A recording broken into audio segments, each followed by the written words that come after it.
Selamat datang kembali di channel YouTube Linguistik Forensik bersama saya, Thoriqul Haq.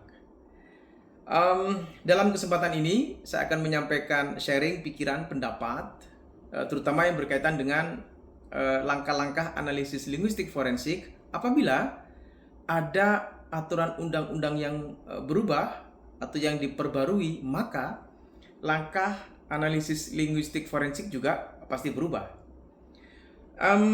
Seorang pegiat HAM dan juga pegiat anti kekerasan, Haris Azhar dan Fathia Maulidianti bersama Aliansi Jurnalis Independen dan Yayasan Lembaga Bantuan Hukum Indonesia (YLBHI) mengajukan gugatan ke Mahkamah Konstitusi terkait dengan pasal keonaran dan berita bohong dan juga pasal-pasal yang berhubungan dengan ujaran kebencian untuk supaya tidak membungkam kebebasan pendapat. Apa keputusan Mahkamah Konstitusi? Ini keputusannya. Mahkamah Konstitusi putuskan pasal 310 ayat 1 Kitab Undang-Undang Hukum Pidana KUHP inkonstitusional bersyarat. MK mengabulkan sebagian uji materi yang diajukan Haris Azhar, Fathia Maulidianti, Aliansi Jurnalis Independen AJI Indonesia, dan Yayasan Lembaga Bantuan Hukum Indonesia YLBHI. Mahkamah menyebut, guna adanya kepastian hukum, maka frasa dengan lisan pada pasal 433 Undang-Undang 1 tahun 2023 atau KUHP baru diakomodasi dalam pasal pencemaran nama baik yang telah diatur dalam pasal 310 ayat 1 KUHP. Keputusan ini sangat menarik karena ada ketentuan yang ditambahkan oleh Mahkamah Konstitusi dengan frasa dengan cara lisan. Frasa dengan cara lisan bagi orang yang mengucapkan ujaran kebencian itu menjadi satu kepastian hukum. Di samping memang ada beberapa kemungkinan orang melakukan ujaran kebencian itu dengan tulisan. Jadi bunyi ayatnya dalam undang-undang yang diperbarui oleh MK itu adalah KUHP Kitab Undang-Undang Hukum Pidana pasal 310 ayat 1. Barang siapa sengaja menyerang kehormatan atau nama baik seseorang dengan menuduhkan sesuatu hal dengan cara lisan yang maksudnya terang supaya hal itu diketahui umum, diancam karena pencemaran dengan pidana penjara paling lama 9 bulan atau pidana denda paling banyak Rp4.500. Menarik ini, terutama ada ketentuan sengaja dan dengan cara lisan. Oke, berkaitan dengan ketentuan sengaja akan saya bahas pada kesempatan yang lain. Tetapi intinya begini, orang sengaja mengucapkan ujaran kebencian itu apa sih indikatornya? Kan bisa saja orang mengucapkan ujaran kebencian itu tidak sengaja. Apa iya tidak sengaja? Nah, kalau sengaja itu indikatornya apa? Kalau tidak sengaja indikatornya apa? Nah, itu nanti akan ada pembahasan berikutnya yang sandarannya adalah dengan analisis DHA, Discourse Historical Approach. Saya akan melanjutkan keputusan MK ini yang memberikan penegasan dengan cara lisan. Pertanyaannya, bagaimana dengan orang kalau melakukan ujaran kebencian itu dengan tulisan? Ada pasal 433 yang menjadi pasal berikutnya yang mengatur tentang seseorang yang membuat tulisan atau gambar. Karena secara basic yang dimaksud dengan bahasa itu tidak hanya ucapan. Tulisan itu bahasa. Gambar itu bahasa. Jadi kalau orang mau menghina seseorang itu bisa dengan dia membuat gambar. Dan juga mimik gerakan tubuh itu juga menjadi bagian dari bahasa atau yang bisa disimpulkan dengan maksud bahasa. Pada pasal 433 ada ketentuan jika perbuatan yang dilakukan, maksudnya dengan perbuatan menyerang kehormatan atau menyerang nama baik orang, dilakukan dengan tulisan atau gambar yang disiarkan, dipertunjukkan, atau ditempelkan di tempat umum, dipidana karena pencemaran tertulis dengan pidana penjara paling lama 1 tahun 6 bulan atau pidana denda paling banyak kategori 3 yaitu 50 juta. Oke. Ada ketentuan yang berbeda. Kalau secara lisan penjara paling lama 9 bulan, tapi kalau dalam bentuk tulisan, gambar dengan ini ada lanjutannya, disiarkan, kemudian dipertunjukkan dan ditempelkan di tempat umum, itu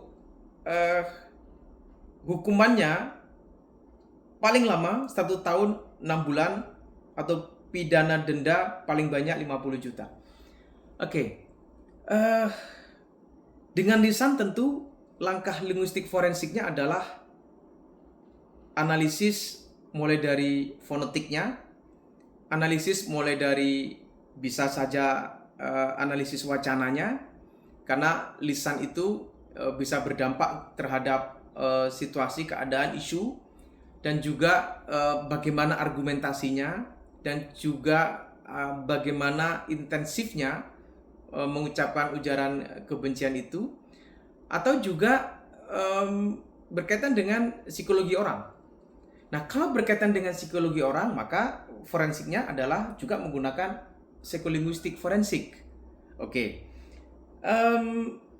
Itu akan menjadi cara kerja yang berkaitan dengan kalau ada ujaran kebencian, kalau ada orang yang menyerang kehormatan dengan ucapan lisan, maka analisis forensiknya adalah yang berhubungan dengan ucapan lisan. Nah, bagaimana kalau dengan tulisan atau gambar? Misalnya, tulisan kebencian itu dilakukan, ditulis di media sosial. Nah, kalau ujaran kebencian dalam bentuk tulisan yang ditulis di media sosial, pertanyaan mendasarnya adalah apakah itu bermaksud disiarkan? Apakah itu bermaksud dipertunjukkan? Karena media sosial itu akun pribadi, dan akun itu bisa dibaca oleh orang. Kalau yang dimaksud disiarkan itu adalah mengundang orang, dia menyampaikan rilis, atau yang dipertunjukkan itu dia sengaja mengundang orang untuk disampaikan kepada publik, beda lagi urusannya. Nah, forensik linguistik dalam konteks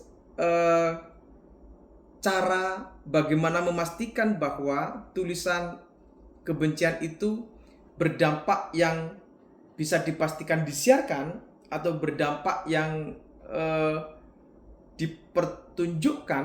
Nah, itu yang nanti pasti akan ketemu bagaimana bentuk dan langkah-langkah linguistik forensik melakukan itu.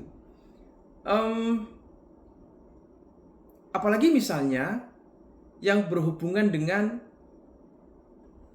keterlibatan banyak orang. Kalau orang menyampaikan satu ungkapan untuk kepentingan umum, satu ungkapan untuk menyampaikan pendapat, yang pendapat itu adalah pendapat untuk perbaikan di aspek kepentingan yang lebih berdampak terhadap masyarakat, maka ini yang menjadi sebuah catatan hasil analisis forensik untuk memastikan bahwa apakah tulisan itu tulisan kebencian atau apakah tulisan itu tulisan yang memang menjadi bagian dari pendapat yang disampaikan. Gambar. Kalau gambar pasti akan lebih menarik lagi analisisnya. Apakah gambar itu dilakukan secara digital? Apakah gambar itu manual, dia melukis misalnya? Nah, itu juga lebih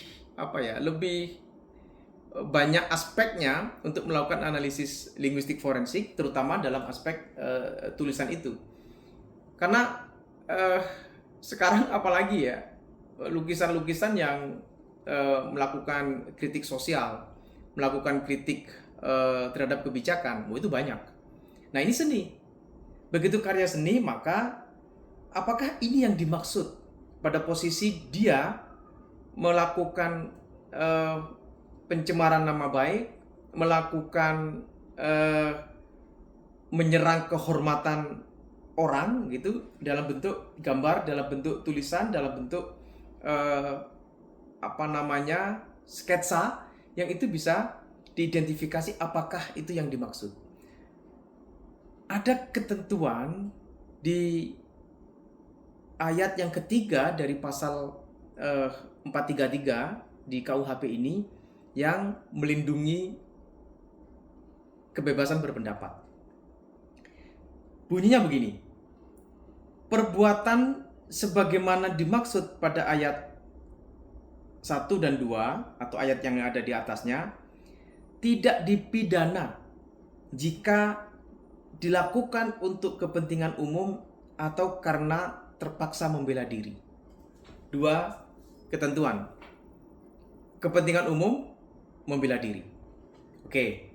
Kepentingan umum tentu nanti bisa dianalisis. Narasinya bagaimana? Kalau narasinya adalah membela terhadap kepentingan masyarakat, membela kepentingan publik, ya itu bisa dianalisis dalam linguistik forensik. Termasuk analisis wacana.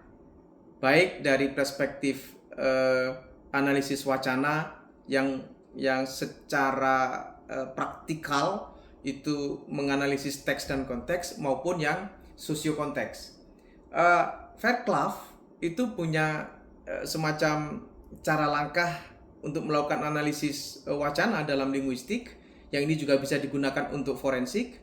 Misalnya ada ketentuan teks dan konteks, ada ketentuan sosiokonteks, ada ketentuan relasi kekuasaan, yang ini bisa dijadikan satu landasan untuk memastikan bahwa apakah tulisan kebencian itu untuk kepentingan umum atau tidak. Atau yang kedua, itu karena terpaksa membela diri. Ada dalam DHA itu Discourse Historical Approach, yang salah satu strateginya adalah strategi argumentasi. Nanti ketemu argumentasinya apa? Kalau argumentasinya dia membalas ucapan kebencian, ujaran kebencian dari ujaran kebencian orang lain yang berulang-ulang, yang selalu menyudutkan, yang menyampaikan tentang kebencian kepada dirinya secara person, dan itu dilakukan pembelaan yang bisa dianalisis dalam satu analisis linguistik forensik, itu ketemu. Nah, begitu nanti analisis linguistik forensik menemukan, pertama, yang disampaikan, yang ditulis adalah untuk kepentingan umum, maka dia tidak bisa dipidana. Dan kalau hasil linguistik forensiknya, begitu di forensik, ada bukti-bukti yang memastikan bahwa ucapannya, tulisannya untuk membela diri, dia tidak dipidana. Tetap terus ikuti channel YouTube Linguistik Forensik.